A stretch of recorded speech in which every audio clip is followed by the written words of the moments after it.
Are you looking for something affordable, unique, and fun to give away in your merch orders or at your shows? Look no further. Hit me up today to order 1-inch buttons for your band, label, or other project. High quality metal pinback buttons for your friends and fans' battle jackets, messenger bags, and guitar straps. $35 for 100 buttons shipped in the US, $55 worldwide. Message me on IG at Everything Remade to get started. Hello, and welcome to Everything Remade, a podcast that I hope is about growth as much as it is about music. I'm Edie Quinn, and we have a great show lined up for you today. Before we get started, though, I'd like to remind you about our Patreon page at patreon.com/humanmachine, where I'm about 50 pages into posting my debut graphic novel, Why I Hate the Festival. It's a story about music, heartbreak, and everything that comes along with growing up a delinquent from a broken home in Southwest Florida. That's not all you'll find there, though. There's also tons of sneak peeks at Coma Regalia stuff, exclusive music from some of my other projects, and a huge back catalog of zines to read. That's patreon.com/humanmachine. Come join us. And now, I'd like to play something for you. You're hearing Filth Teaches Filth by Heaven Through Violence, featuring my new pal, Sofia, on vocals. The song comes from their debut EP, which you can find on Bandcamp now.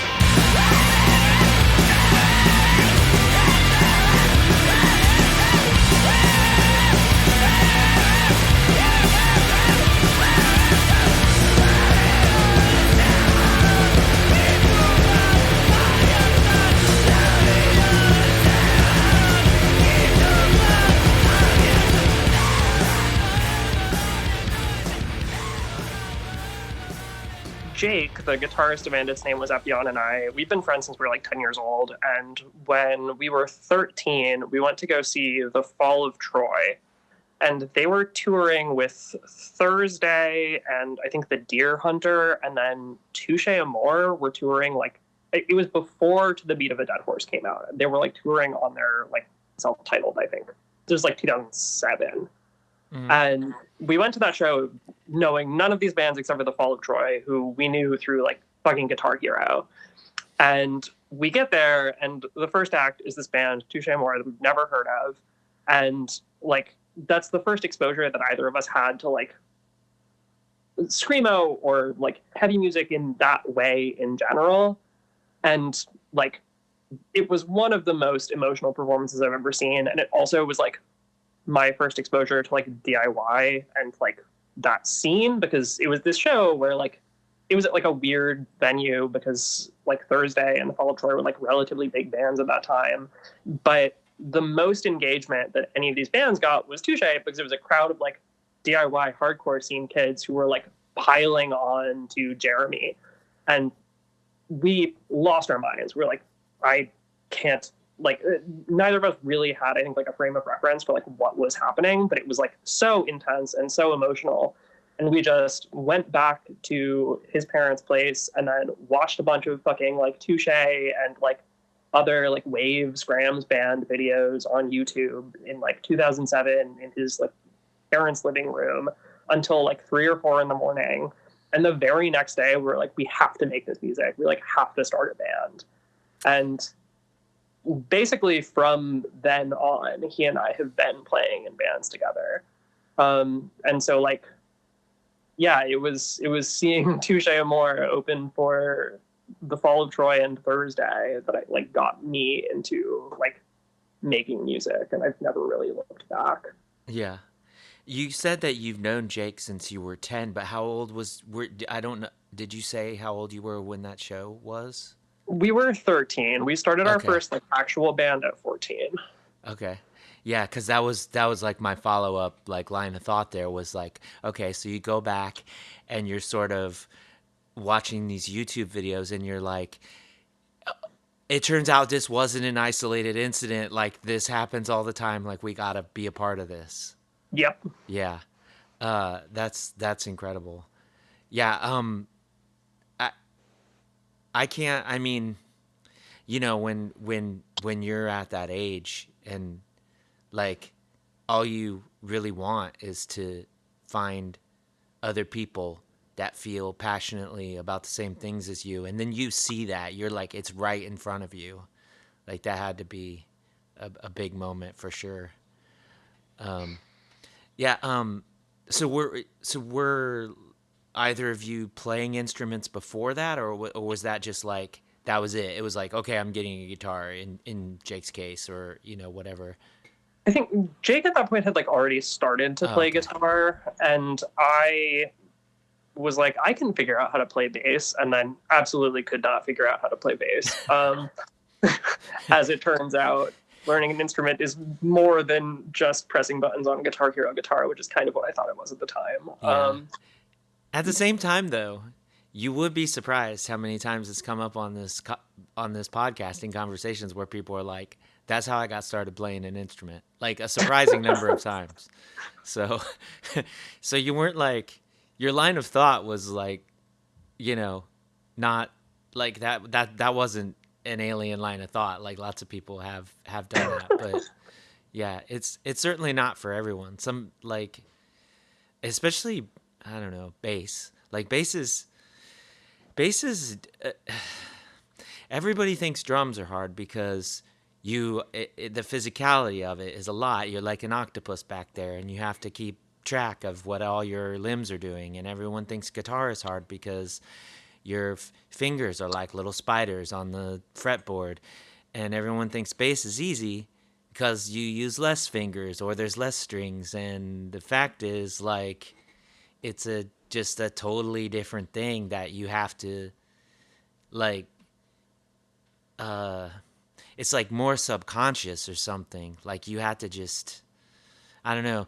I'm sorry. I didn't mean to like derail this and sort of take over, No, but we no. were like the bass player in Coma Regalia and I were just having this conversation a couple nights ago about how it's like bass is really like it's a feeling in a way that guitar isn't a feeling.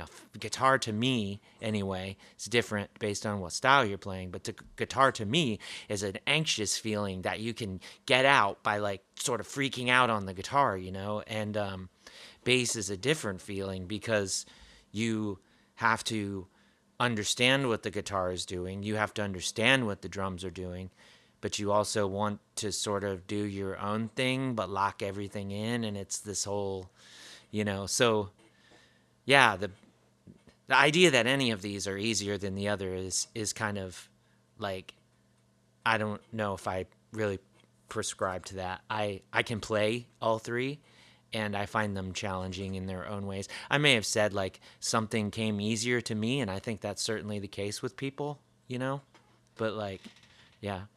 So you just automatically were like, well, I can't do this, but I can probably, figure out how to do some vocals and stuff.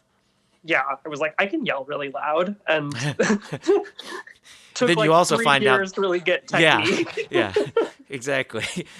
You also find out like, wait, there's more to that, but still, this is this other thing. It's like, yeah, um, at least that's coming from inside you, so you can kind of like you have more. It's I don't know. It feels like you have more agency over your voice than you do a separate thing.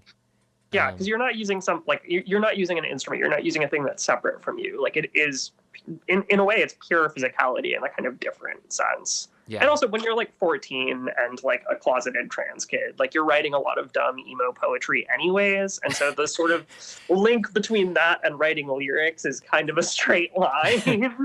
I see. I resent that statement because I still write a lot of that dumb emo. Oh, and the same. Yeah, you don't have to only be a teenager, right? I'm not closeted anymore either, but like, yeah, the poetry is still pretty much the same. I the first person pronouns that I use to refer to myself as are different, but it's funny how if you go back and in my case I can't speak for big trans as it were, but um, in my case it's funny how I can literally just go back and look at these and look at this prose or whatever that I wrote, and I can interchange like the pronouns, and I can be like, this says the exact same thing about me. Like it never, I don't know, like the egg was always kind of, Yeah. it was always a little cracked and yeah, I don't know. It's like I said, that's like, obviously not the case for everyone. Everyone gets where they get a different way, even if it all feels similar. But yeah, I look at my stuff and I'm like, how did I don't know, how did anybody ever not know this, or whatever. But so like you more or less started a band like within a year or whatever. And what were you trying to do at that point? Just you know, like we love Touche and let's start a band that sounds like Touche, or like had you already gone like sort of further and further down that rabbit hole of like, like whatever different subgenre names you want to throw out there or whatever. We dove in really hard. We were like, at that point, it was like 2008, 2009 when we were like really making music, and we were listening to everything that was coming out and listening to everything that was older. I was and am perennially still obsessed with Orchid. I think like they remain my favorite screamo band, and I remember finding them through like a YouTube recommendation from a Touche song that night that we first started like this dive into DIY and into heavy music and into punk. But like it was like Nation of Ulysses. I think like Jake from Epyon has always been into like the sort of mathier side of things, and so for him the influences came more from like Q and Not You or The Fall of Troy, or like some of the more like technical, I guess, like screamo or scrams or whatever. Do you remember like a channel that you found or something in particular that was like you're like, oh, I'm coming back to this one? It's hard to say. I feel like the culture around that was so different back then. A little Like bit, yeah. the like I don't know that I was ever like looking to like at that time it was less about like YouTube channels and more about blogs. Like there were Sure. so many like blogspot accounts where I was like finding like weird screamo bands from like a small town in Europe or whatever. Like the one that always sticks out to me was this blog. I think it was run by like maybe a Finnish person. But it was called like Lyrics Will Not Reach the Audience. And I found so much music from that. And like that used to be the thing, right? Like you find a band and then you would like Google like, I don't know, We Were Skeletons space blogspot and like find a Mediafire link to a record. Yeah, I just asked that question because I don't know how long like some of these channels have been around. I've not ever done like my research in far as that goes, but like I'm definitely gonna be having a conversation like this like 3 years from now, and somebody's gonna be like, "Sweet baby Jesus," or however like they're gonna Yeah. be like that was the thing that and I'm totally get it, right? Because you've seen that channel and you're like, any obscure thing that you want to know about is there, or like there's a couple that are like that. That's just the first one that came to mind, but yeah, it's or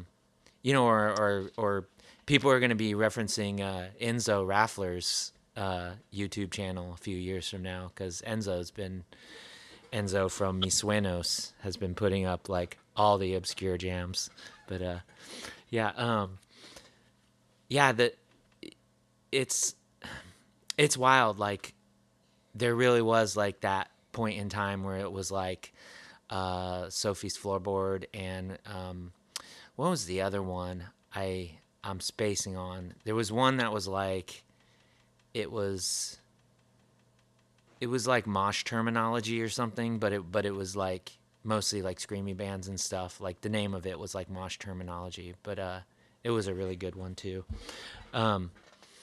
Yeah.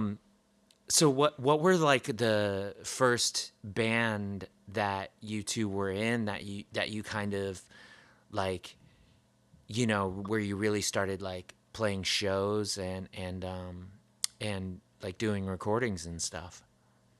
Yeah, we lived in small town Arizona, which was like the short answer was the name of our band was very edgy. It was Broseph Smith, which for like small town Arizona meant like sort of a middle finger to all of the Mormon kids that we went to school with.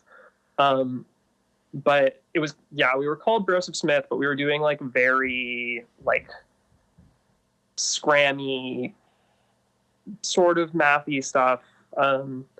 We did a couple of splits. I ended up getting kicked out of it for not consistently being able to make it to practice, and so started a like twinkly emo band around the same time. But Jake and Broseph Smith ended up playing a ton of shows, and like they were making really incredible music. And to like go back and listen to it, like even the early demos, like knowing that we were recording these things on like a flip video camera in his parents' garage with like, and then just like stripping the audio, and that would be like what we would release. And it was like, I don't know, there was like magic to the fact that like he was playing truly insane guitar parts and we were like kids. And the other people in that band were such talented musicians, and like, I don't know. Were they older than y'all, or? No, we were all kids. Okay. We were playing shows with people who were older than us, which was really cool. Like we started just like playing like house shows and like garage shows in our town, but then ended up like playing shows with like some of the bands in the like Phoenix hardcore scene at the time. Like Long Live was the big one, and Broseph Smith ended up doing a split with Long Live, which was like sort of in the orbit of like American Standards and a couple of those bands from that time, like pre 2010 or like around 2010, like Arizona, like hardcore and like emotive hardcore, and then also like weird beatdown bands and like power violence bands, which was really cool. And like, I don't know, I still talk to some of those people today, and they were like probably 8 years older than us at the time. Yeah. When you say you were doing splits, like what, how were these splits being released? Were there physical formats, or just like let's do a split? Sometimes Yeah. I think the Long Live split that Broseph Smith did was on cassette. But I at that by that time I had already been kicked out of the band. I was just doing my emo band. But yeah, we were either doing like digital splits, by which we meant like we were just like co-promoting stuff and then like releasing it at Bandcamp, or like periodically we would do like a cassette release. My friend Mark Garza at the time had I know Mark. Yeah, Funeral Sounds. Yeah. I've met Mark way. It's a long time ago now, but it doesn't feel like it sometimes. Mark was one of the sweetest people in the world. I haven't talked to them in forever, but yeah, like they put out the discography for that emo band on Funeral Sounds. What band was that? It was called I Would Run That Stoplight for You. I feel like I mean, like I'm drawing the association with I Would Set Myself on Fire for You, and I feel like I've heard other band names where it's like I've thought to myself like, is that like a play on that, or was that unintentional? And so I'm not sure if that's one that I've heard or not, but like, yeah, I was just like, was that a play on that, or? 100%. Oh, yeah, okay, it was cool. So we were driving back from, I don't remember what show, but like I don't remember exactly what happened, but I ended up running a stoplight because someone like dared me to, and then a bunch of jokes vis-a-vis like I would set myself on fire for you, or like I would set my friends on fire, or whatever, like got made, and we were like, well, now we have to name the band that. Yeah, perfect. Yeah, the reason why I asked about the physical format is I sometimes like that's part of our sort of DIY like cutting of our teeth or whatever, is like making your own like merch or whatever to sell at your shows. Like, what experience did you all have with doing things like that? Oh my gosh. So Broso Smith, the very first thing that we did was we burned CDs. We bought a bunch of blank CDs from Walmart, or like shoplifted them from Walmart. I don't Even remember. better. Thank you. And Thanks for your then service.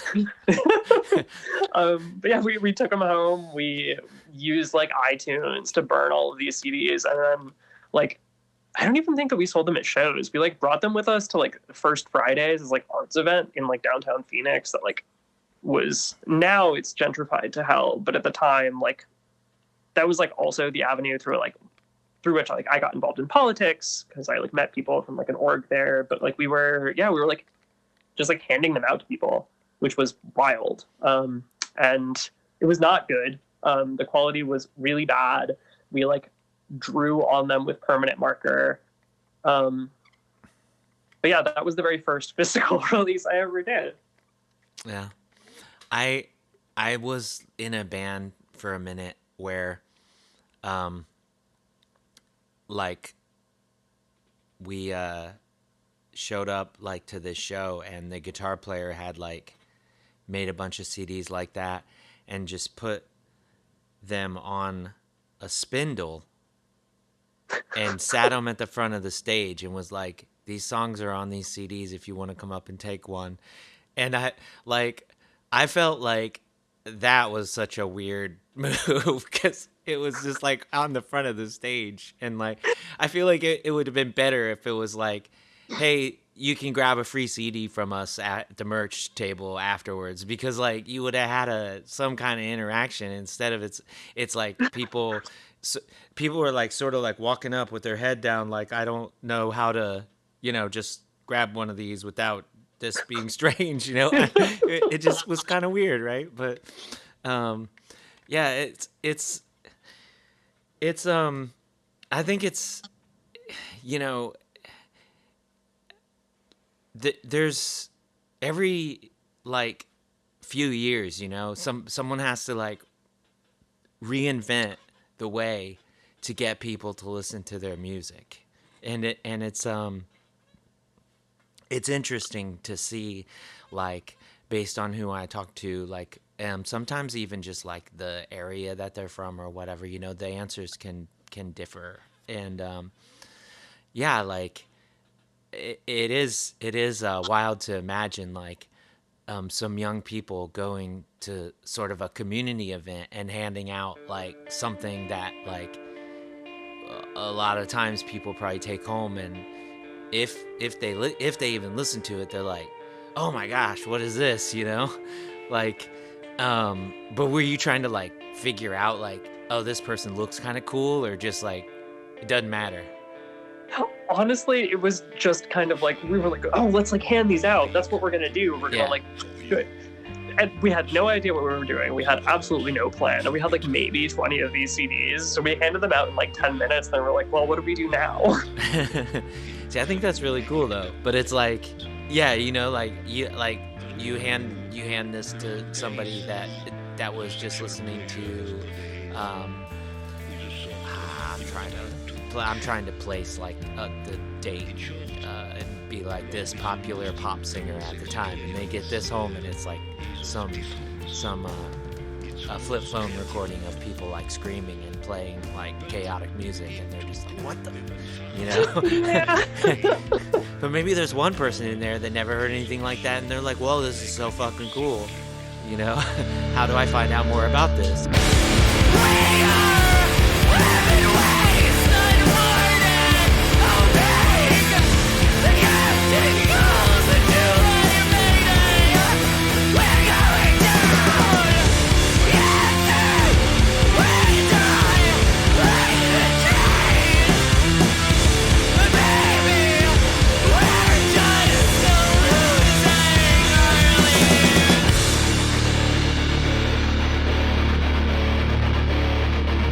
So give me your eyes, give me your arms, give me your heart, still colder than forever.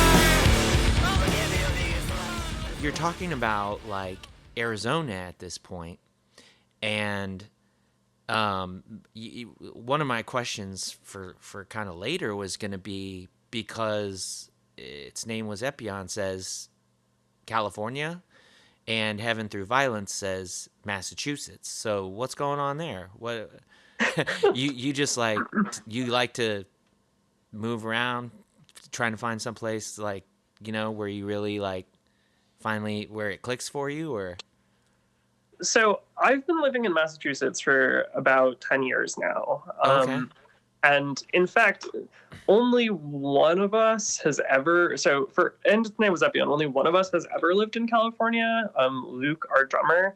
And the band sort of started because a bunch of Jake and my friends, when we were in high school, like after we all graduated, they like moved to California.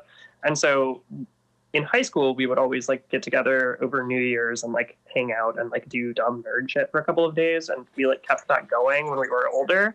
And so we would all like in college and like afterwards go out to LA and like hang out at our friend Harrison's place and like play video games and like drink and like do dumb shit mm-hmm. basically. And Jake and I had talked for a long time in like our early 20s about wanting to do a Gundam themed screamo band that had just been like a running joke for us forever. And then we met Luke through our friend Harry, who had moved out there. And Luke is an incredible musician. They play in another much, much, much bigger band called Anamanaguchi. But they also, like at the time, they worked at a like sort of music production space that like also had a recording studio in LA. And so one year we were like, what if we just like did this? What if we like wrote some songs, recorded them over New Year's, and then like figured it out from there? And so it just like happened while the two of us were in town for New Year's. We like wrote a couple of songs, like sent them to each other beforehand, and then like nothing really came of it until like New Year's Eve when everyone was out of Luke's work. So we like went in, we used the studio, we were just like in there for like 10 hours. We wrote everything, we recorded everything, and then like had it like mixed and mastered over the next like couple of days and put it out. But yeah, it was like it just sort of happened when we were on vacation, and then the second record happened the same way. We like got back together, did the exact same thing, and then the world sort of paused because of the pandemic. Yeah. And that's why we like never put out any more music. We were always a kind of remote band. Okay. And that has always been kind of our deal. And then Heaven Through Violence is me and a couple of others who actually like all live in the same city, which I'm excited about. It's nice to be in a band with people who I can like play live shows with regularly, and we can like actually get into like a practice space and like practice, and like our songwriting and everything looks and feels so different as a result of that. Yeah. And yeah, for sure. But before we move on from that thought, though, so you said Anamanaguchi, right? Is that the band that did songs on Scott Pilgrim's soundtrack? Yeah, they did. Oh my God. My daughter was obsessed with them. That is wild. I'm like, she's going to flip. And I'd be like, yeah, I talked to somebody that was in a band with one of them. Yeah, they're fucking incredible. They're Yeah. so talented. And they put on I have never had more fun at a live show than I have seeing Anamanaguchi play. It's such a blast. There is so much energy. They have so much fun. And everyone who's there has so much fun. That is wild. Yeah. Like, she was obsessed with them. Yeah, that's wild. But it's also wild that y'all just like I thought you were gonna say, oh yeah, we wrote these songs and then we just like popped over and recorded them, but it was all kind of like just that same 10 hours. Yeah. Wow, that's awesome. Yeah, and I mean that was that's a little bit that's a little bit humbling as well, but I like that humble pie. But so yeah, one of my thoughts, when I was listening through again was just like, I it's very like classic screamo of y'all to only have 7 songs, like, period, right? That's very like, it's appropriate, you know? But it's like, it's wild how well known y'all are also. Just like, 7 songs, that's it. And y'all like really have a lot of people that love y'all and paying attention. And that's no surprise because the songs are great, but it's just like that that idea that this thing only really happened 2 times, and it got all of this, like, traction or whatever. Like, that's very cool. So like, you've recently, like, announced a sort of a reunion. What does that mean for you exactly? Like, I know that y'all are doing a West Coast tour, but I'm assuming that means another 10 or perhaps longer this time hours in the studio and some more material then. I certainly hope so. We haven't talked about too much about like plans for writing new music. We want to. It's something that we're super excited about doing, but we all like, Jake's a teacher now, and like Luke has Monoguchi stuff and lives in LA, and Jake is moving to Tucson, and like I live in Boston, and like all of our lives are so different. Not that they weren't 5 years ago, but like trying to figure out what that's going to look like, I think, is like a big question for us. But I I certainly don't want us to come out of 2025 without, at the very least, a new EP. But my Yeah. dream is for us to do like an Epyon full length. I think that would be a blast. Yeah, for sure. Um, so yeah, that is quite a difference between that kind of scenario and then, like, like you said, like, it's like, whoa, in Heaven Through Violence, like, we can change our minds about something later. Yeah. We can change our minds. We can change it. We can do different. We can try things. They don't have to all go straight to tape because we only got like 3 hours left to get this done, or however. Um, so is that like?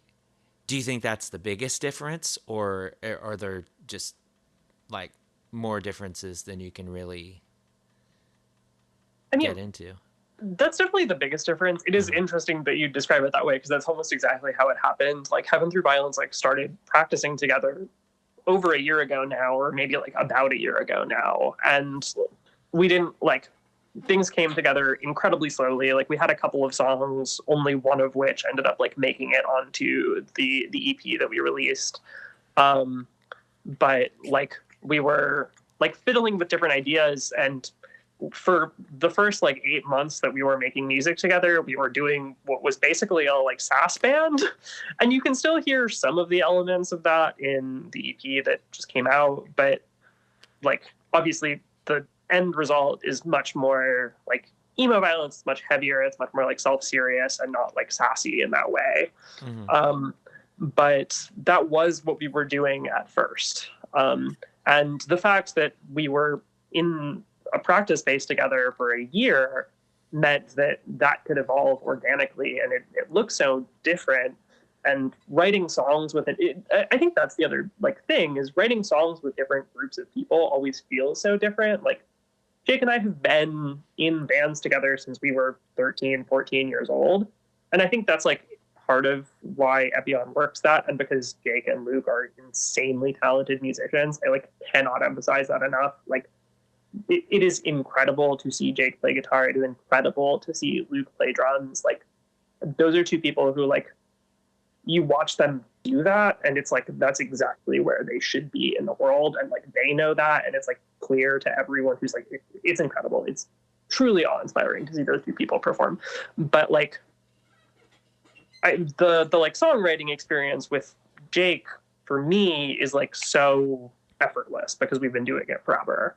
And then it's not that there's like more effort that goes into like songwriting with Heaven Through Violence, but it's such a different beast because we don't have, on the one hand, we don't have that sort of like shared understanding of basically everything. Yeah. But on the other hand, there's like we can't take anything for granted, and that's like really beautiful in a very different way. Like we talk through things, like we work out and like compose songs as a whole group, and like with all of the instrumentation going into the composition process. Whereas like Epyon, historically, like we wrote a lot of songs where basically like Jake would compose a guitar line and we'd build everything else around that. And that's like not what writing music with Heaven Through Violence is. Like it is guitar driven, but like Ray, our bassist, is like what you were saying about bass earlier, like really resonated because that's like what it's like to watch him perform. Like it feels very like emotionally driven, and like that plays a much more impactful role in the process of like actually composing a song for a band that has 3, 4 instrumentalists instead of like Jake writing guitar and bass and then like me doing vocals and Luke doing drums for Epyon. So the shape of it is just so different. Yeah. Yeah. Um, yeah, it is. It is.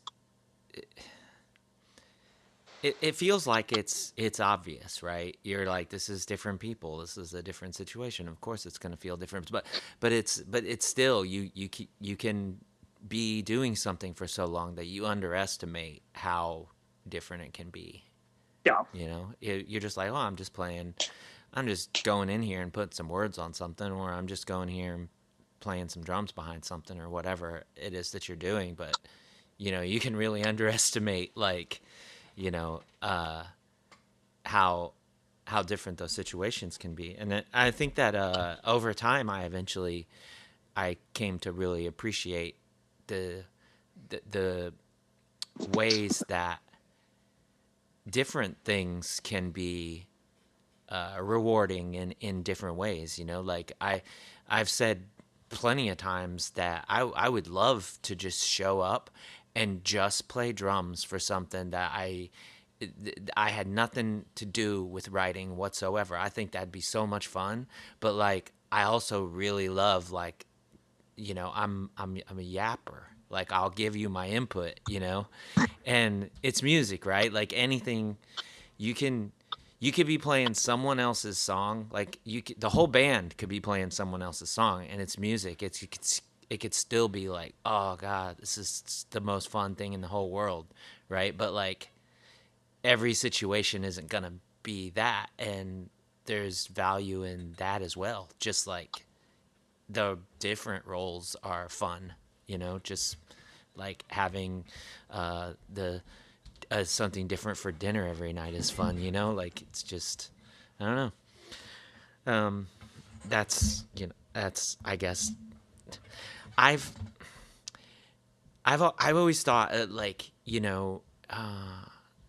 it used to be a big thing, right, back in the day when like a pop star or even like just like a rock singer, like Bruce Springsteen or Tom Petty or something, used to be a big thing, right? When they would do like a whole album of like Christmas songs or something. And you're like, that's really weird. Like, there's got to be like that's a cash thing or something, right? But then like later, like it just occurred to me like I don't know, you don't like I I I just love playing drums. Like if somebody was like, would you want to do drums on a Christmas album? I'd probably be like, I don't think so. But if somebody was like, do you want to play drums on like a Block Party tribute? I'd be like, yeah. Like, you know what I'm saying? So it's just like, I don't know. Like at times I feel like it's really occurred to me that like, um, whatever the scenario is, like playing music, it can just be like such a joy. And sometimes like I personally kind of feel like I haven't picked up my guitar in a while, right? And I don't know why I would unless I had something to do with it. And then I do, and I'm like, why don't I do this all the time? This is the best, you know. Yeah. Um, but yeah, how did like um Heaven Through Violence like start initially? Like it seems like, and I mean I know everybody is it seems like we're in a time now, especially with the proliferation of like streaming services and stuff, where people have like more eclectic music tastes than ever. But like your band seems to be comprised of people with varying like backgrounds in music. The guitar player's other band is like more or less um like black metal, right? And then like I'm not sure who's from Castling, but that's more of like indie, like emo or whatever, right? And like, so how do all of y'all sort of know each other and end up playing like, more or less like emo violence together? Yeah, so it's so Connor, our drummer, is the one who's in Castling, and Okay. they in the past have done vocals and I think guitar for a screamo band, although I at the moment can't remember what it is because I'm a terrible friend. But that's like that is the scene that they came out of, but Connor and I are really the I think like the only ones who like came up as like screamo or like scrams kids. So Miri, our guitarist, played in like pop punk and like easycore bands when she was like in high school and in college. She is really into ska and metalcore. But she and I were roommates for a long time, and we had talked forever about wanting to start some kind of heavy band. She had done vocals for a like mathcore band for a little while, and like I'm annoying and always talk about screamo music, and so sort of I think like forced her down that rabbit hole. But we we wanted to start a band, and at the time we were like, we want to start a band called Red Army Choir, and we want to just do like really really red political screamo music. Um, and we were like talking to some other friends, and like Connor, who the two of us know through like doing like activist scene stuff in Boston, was like, oh, like I play drums and castling, but like I want to do like something a little heavier, like something a little bit more like aggressive, and like being in a screamo band again would rule. And then Ray, who we know sort of from the same scene, like was like, oh, like I play bass, like I would love to do something like that, like let's do this.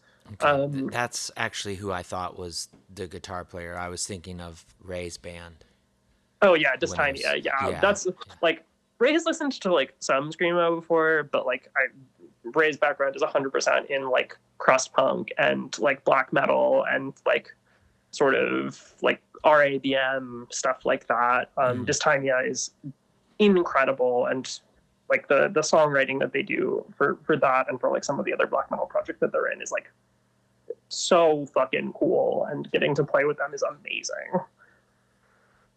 Yeah, I just, um, so like more or less like, people have sort of known each other for a while and it just all came together. Yeah. Yeah. It just on from the outside it's like it looks, you're like, how did this happen? Yeah. But yeah, I mean it can be that way sometimes, and like I said, there's so much like there's you're really able to get like any kind of influence and whatever, like into your bloodstream in a way that is like unprecedented as far as like the last 10 years of music go, like Yeah. you can listen to whatever you want like all the time. So and I don't know, I haven't been in high school for a long time, so I don't know, but like it doesn't seem like the world is that same way anymore, where it's like, if you like metal and then you like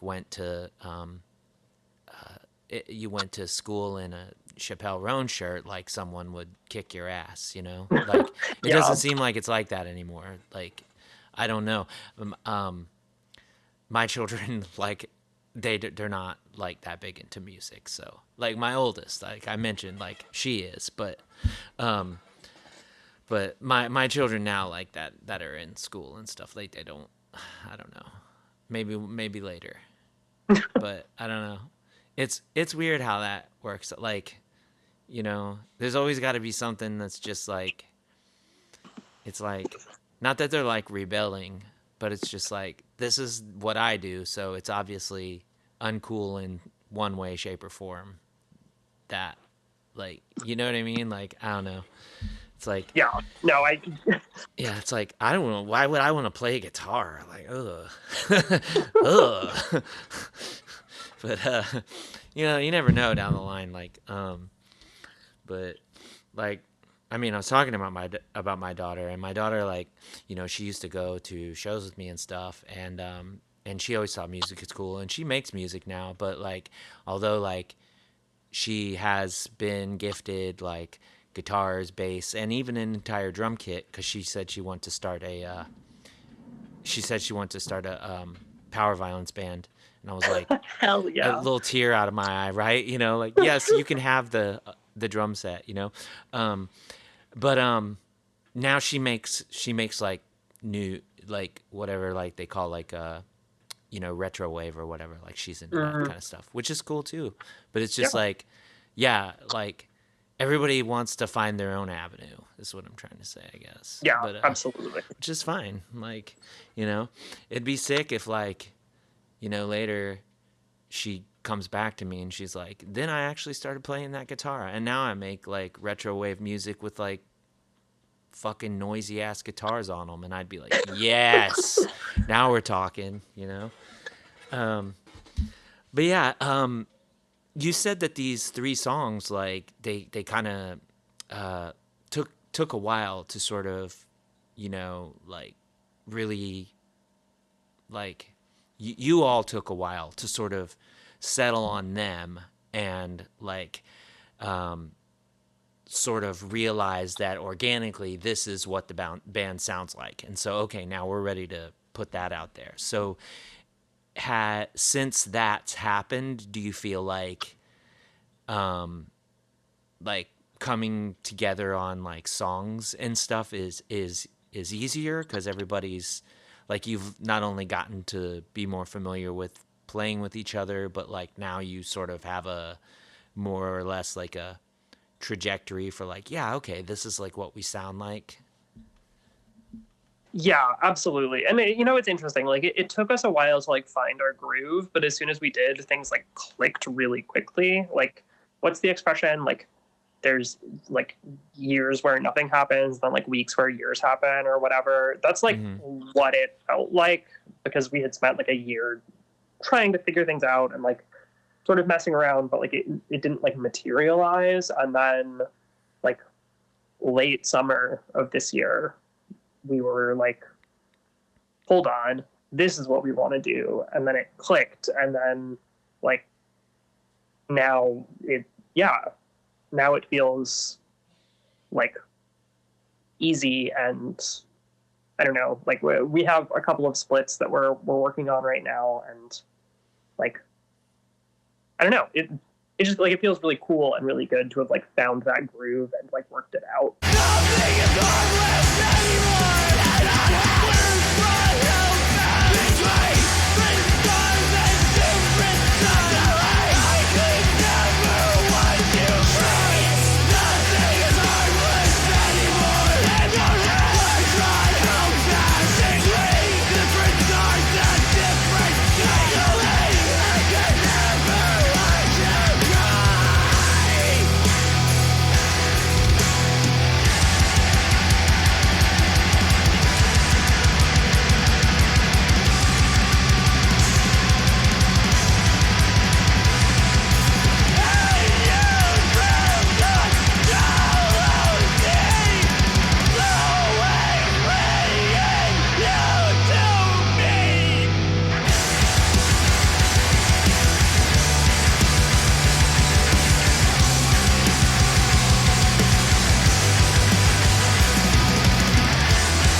kind of like where the band is at now as far as um, like plans and stuff? Is like you have these splits scheduled and you're writing, or is the writing for that stuff more or less already done? So we have a split that we're working on with Rosemary Nods Upon the Grave, which is Oh, a cool. really cool band with it's the folks, or some of the folks from the Holy Ghost Tabernacle Choir that should be coming out this fall. And then we're also working on material for a split with a band called Letter Bombs Oh yeah, I that know should be them. like early 2025. Um, You're now joining the Coma Regalia 7 Degrees of Kevin Bacon, like, because we've done a split with Letter Bombs. Hell And Letter yeah. Bombs has done tons of splits too, so like, yeah, very cool. Yeah, they're like But the easily like they're more prolific than us at this point, but we had a head start on them, so I don't know if they'll ever, you know. that's true. Yeah, you I do don't have a want to couple tempt of them years. though, like, but we did have a good head start, so. Um, but yeah, that's awesome.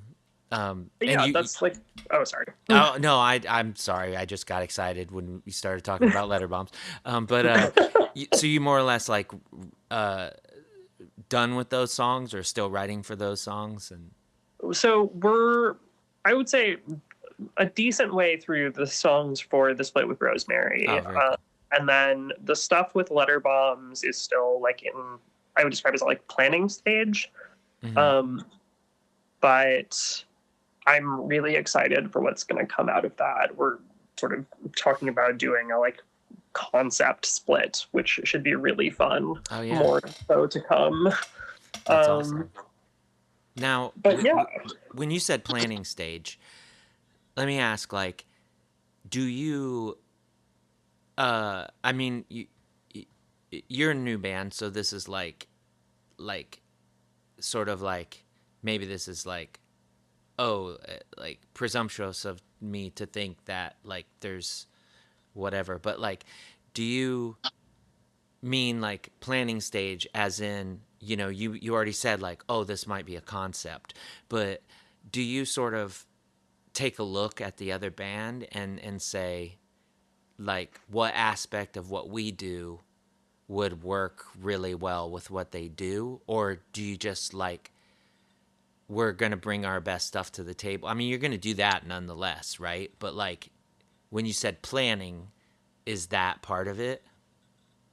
I think that's definitely part of it. So like the stuff that we're doing for the split with Rosemary, for example, is like intentionally a little bit more on the like emo side of emo violence, Mm-hmm. because that's like sort of more of the sound that they're coming from, because they're doing like a sort of emotive hardcore thing. Mm-hmm. And like, so the split with Letter Bombs, not to reveal too much, but like what we're talking about doing is like sort of developing like a narrative together, and then like building that into the lyrics for like the songs on like both halves of the split.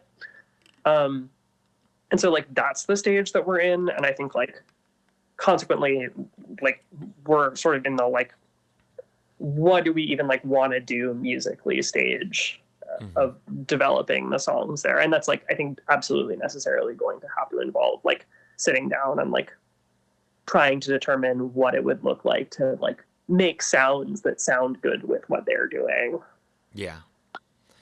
Yeah. I think that that kind of stuff is fascinating, because I think like, you know, um, maybe 50% of the time it's just bands that are just like, we're just going to write two really great songs, and they're going to write two really great songs. And like, that's perfectly fine. And that works like 100% of the time as well. But like, I always go into it a little bit like I'm way too cerebral about all this shit, and I feel like it does not show like ever.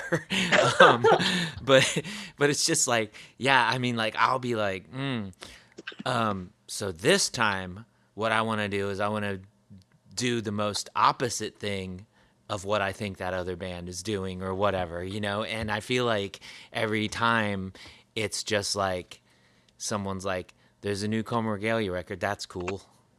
Like, and there's no other thought about it. There's no thought to like, oh, this is like more like this than their other stuff, or this is like less like this than their other stuff. And I feel like it's just like, and maybe that just means I'm not good at I have big thoughts, and then I just instinctually kind of, they come out like through the same lens or whatever, but yeah, it's funny.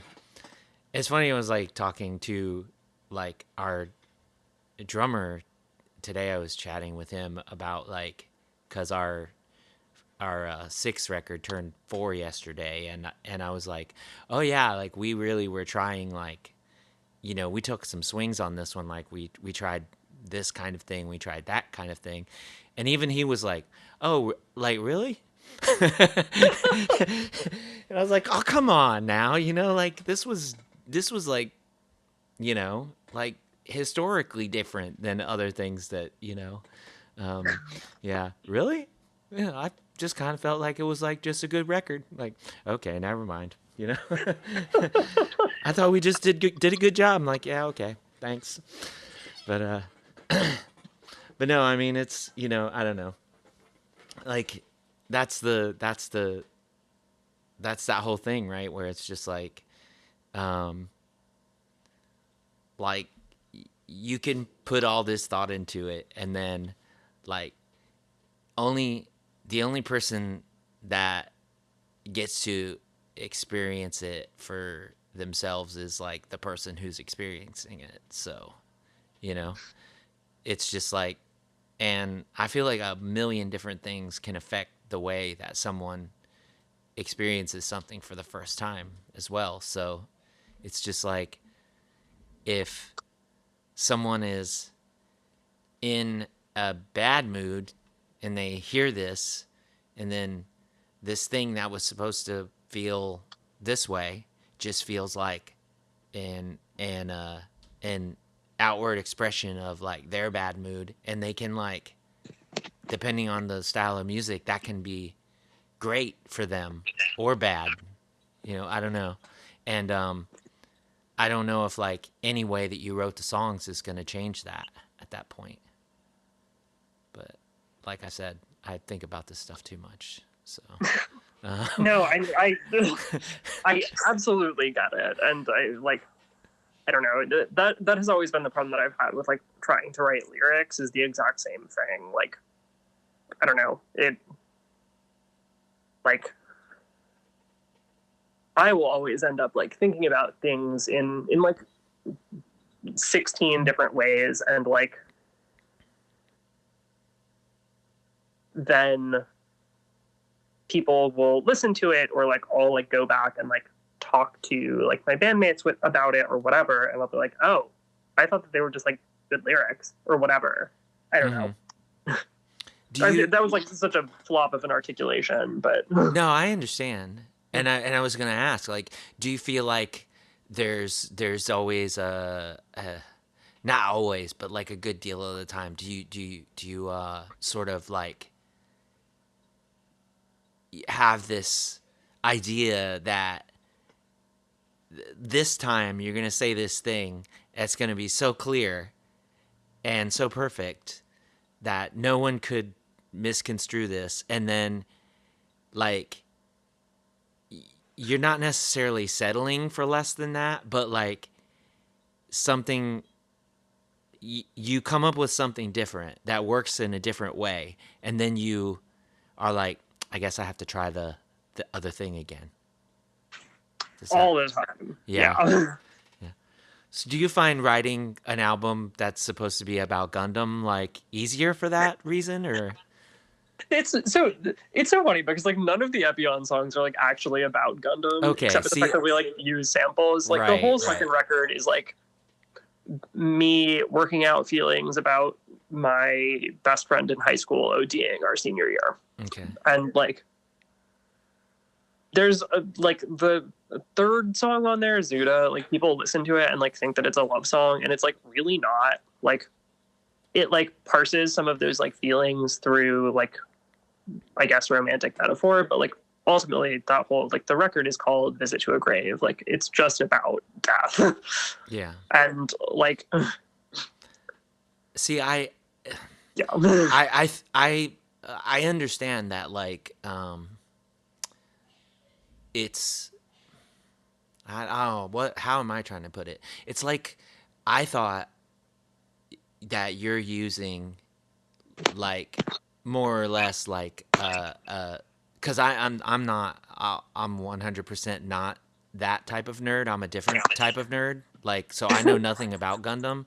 Like, I mean, no disrespect by that. I just don't know about it. So I thought what I thought you were doing was more or less like using like a storyline or something to say your own things about stuff that happened to you, or situations that you were in, or like like you said.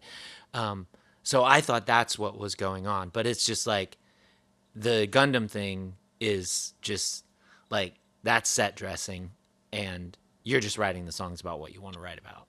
Yeah, it's like Okay. purely pastiche. Okay. Like ultimately, all of those songs are like they have like the song titles and like the art and like the samples that we use. Those are all like drawn from Gundam mostly, but like yeah, like lyrically and musically, they're they're really just like confessionals. Mm-hmm. See, because I was a part of something, like I wrote an album about Final Fantasy, and Many such cases. yeah, and it's like, I'm just like I'm talking about something that happened in one of the games or something, but I'm actually just saying like something that I also needed to say, right? So that's kind of what I thought was happening there, because I am historically uneducated as far as Gundam goes. But like, so, there's no such like premises with Heaven Through Violence, correct? It's just like, this is, do you feel like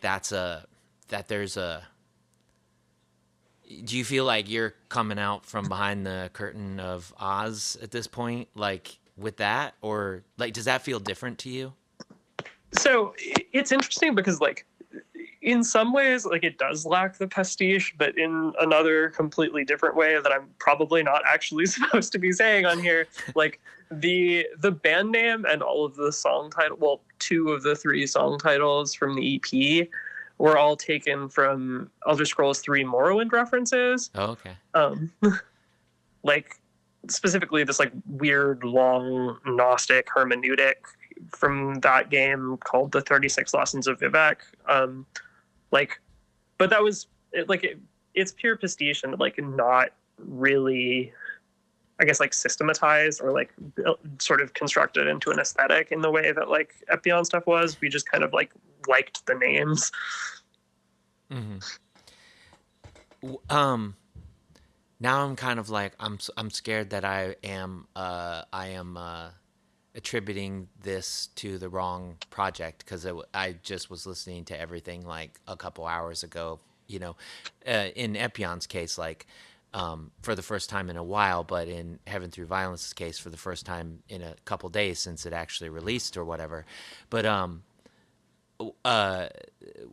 it is Heaven Through Violence that has like, you've got the forward slashes on the Yes. and is there a thing behind that, or is it like that looks cool? It looks cool. Okay. Fair. Fair, very fair. Yeah, I was like, I think I was trying to figure out if there were supposed to be like, if these titles were supposed to be, if there was supposed to be some kind of anagrams, or like if there was supposed to be like, you make a whole paragraph out of these things, or I was trying to figure out like, because that's exactly the kind of thing that I do that no one ever figures out. So like, I was like, okay, the forward slashes, I gotta figure this out. What's that? But yeah, it looks cool, and it does look cool. Well, yeah, that's Morrowind was definitely one that I played, and I didn't play it very much, and it wasn't necessarily any fault of the game. I think that I had when I got it, it was like one of those. I'm trying to think. Like, I think it was like one of those deals where it's like I got it and it was supposed to be backwards compatible on the Xbox 360, and it like really wasn't. Mm, Like, I don't know if anyone's familiar with that, but it was like it was super like chunky, just like didn't work right. Like trying to play it like from the original disc, like on the 360, and this was like before uh before they did any like digital, remakes or remasters. I'm not even sure if that's. I'm sure that had to be redone at some point, at least to like fix that.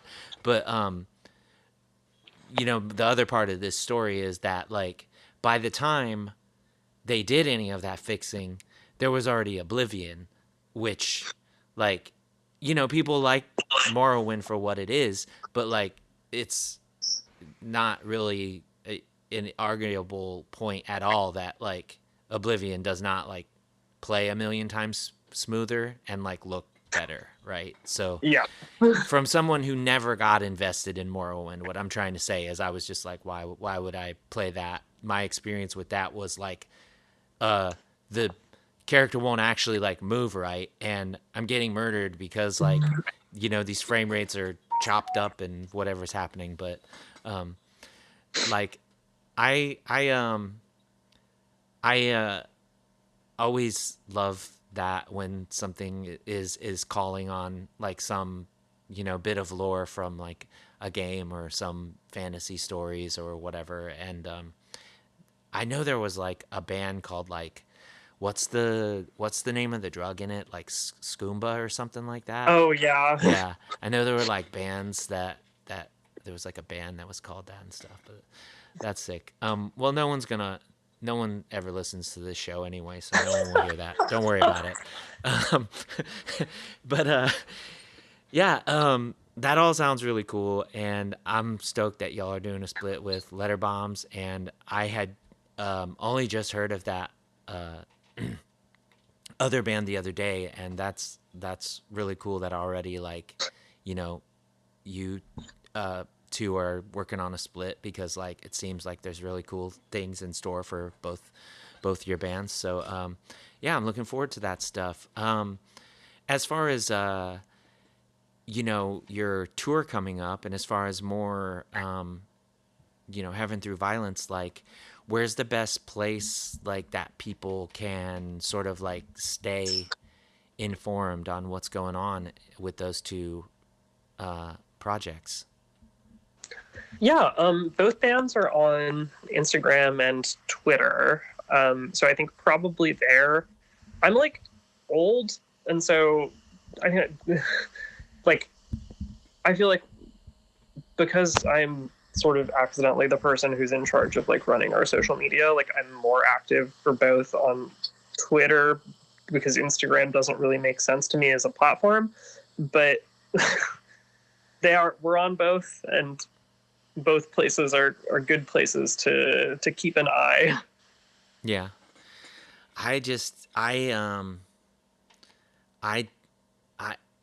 don't I tried to be on Twitter, but all I saw was like just blatant transphobia like 24 hours a day. So I was like, I gotta get out. I gotta go. But I don't know.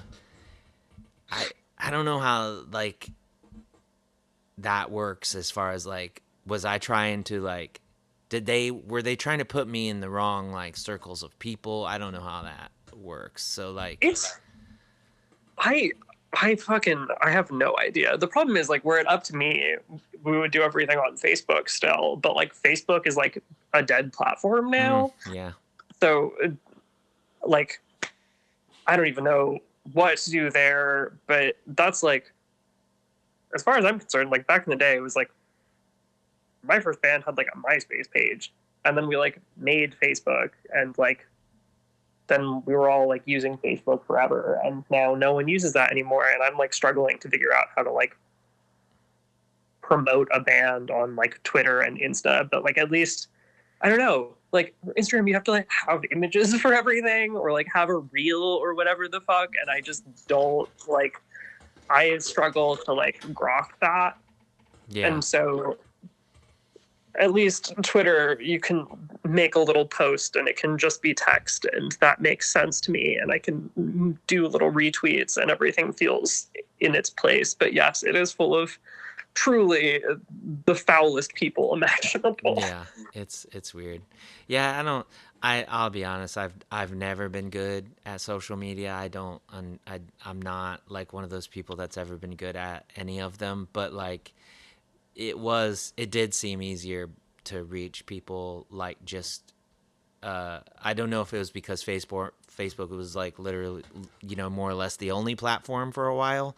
But like, it's just Instagram. I don't know. Your stuff has to look a certain way, or nobody cares, or like I'm just a hot mess all the time. So like, it's just like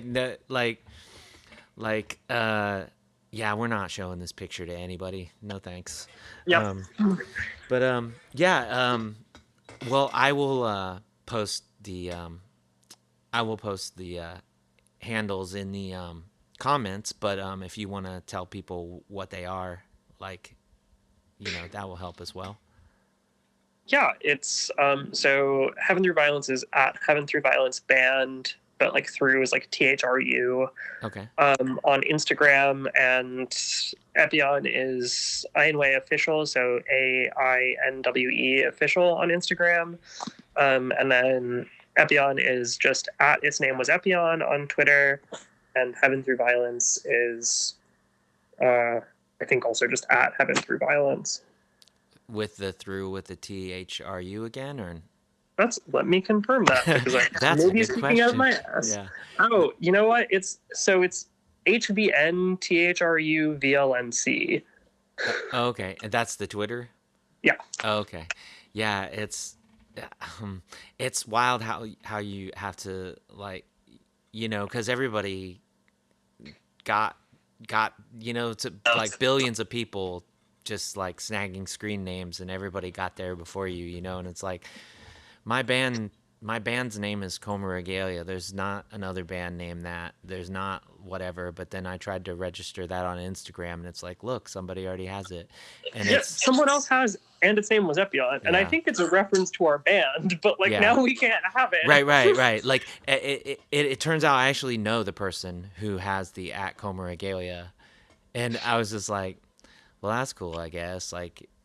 But it's like now I can't use it. I have to put a dot between them, but yep. Yeah, I don't know. I could have probably just been like, can I have that though? Like I probably could have, but I don't know. I was like, then I'll feel bad, because they named it that because they really thought that was really cool, and I don't want to be like, but that's mine, But anyway, it's been really fun chatting with you, and I want to say thanks for chatting with me. Is there anything else that you wanted to talk about before we take off? I have to do the obligatory Screamo Band political screed thing and just say Free Palestine, but also right now the Indian government is engaged in a genocidal campaign against the Adivasi people in Chhattisgarh and in a couple of the other states in central India that are sort of areas that have been historically under control of the like Maoist insurrectional movement, the Naxalite revolution since the 1960s. Right now, the government is using the counterinsurgency against the People's War there as cover to engage in genocidal violence and displacement against indigenous people, basically in order to open land up to access for like international mining firms to get access to like rare earth minerals there as the consequence of a partnership that the Indian government has engaged in with the United States and Britain. There's a lot of work that's being done to build solidarity with the Indian people in resistance to Operation Kagar in the United States.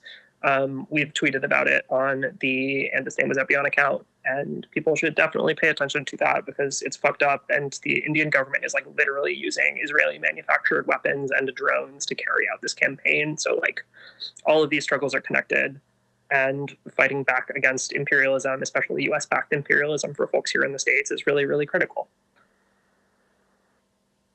Thanks for saying that. And are there resources that you can direct people to, or should people check out some of the links in your Twitter for that?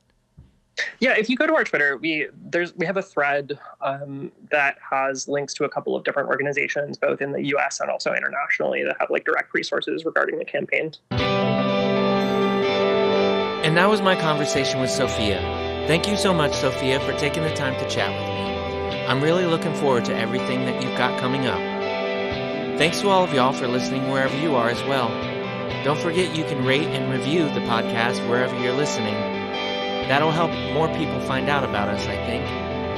Until next time, take care and do good things.